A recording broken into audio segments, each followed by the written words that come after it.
नबी करीम अलैहिस्सलाम नमाज पढ़ा रहे थे।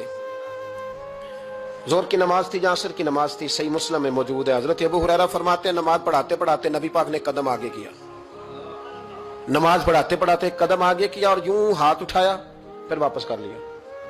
अब नमाज पढ़ के ना तो सलाम फेरा तो सहाबा अर्ज करने लगे या रसूल अल्लाह सल्लल्लाहु अलैहि वसल्लम, वो नमाज में पैर भी आगे किया तो हाथ भी उठाया, तो वजह क्या थी? पहला सवाल तो यह है कि आप लोग नमाज पढ़ रहे थे या हुजूर को देख रहे थे? तो सहाबा तो पहले ही बताते हैं कि भाई हम तो पहली साफ में नमाज इसलिए पढ़ते थे कि नमाज भी होती रहती थी और चुपके चुपके महबूब की दीद भी होती रहती थी। हुजूर से पूछा या रसूल अल्लाह, वो नमाज पढ़ते पढ़ते कदम आगे बढ़ाया आपने तो फिर पीछे कर लिया, क्या था?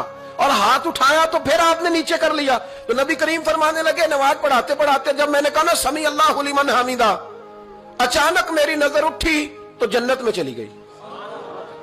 नजर उठी तो जन्नत में, तेरे लिए 2-4 कदम अर्श बरी है।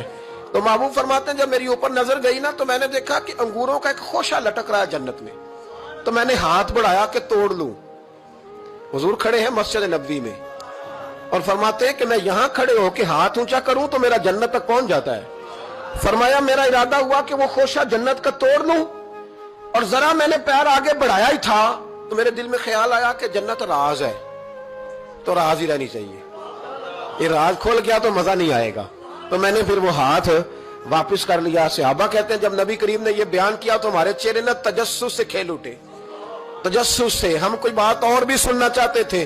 तो महबूब फरमाने लगे अगर मैं वो खोशा तोड़ के ले आता और तुम्हें दे देता तुम कयामत तक भी खाते रहते तो तुमसे खत्म नहीं होना था। ये सही मुस्लिम की हदीस है। ओ भाई, मेरे रसूल करीम के वाक़या में राज पे शिकवा करना, कहना समझ में नहीं आती कैसे गए थे। तो तू जो चाहे तो हर शब हो मिसाले शबे असरा, इसलिए कि तेरे लिए 2-4 कदम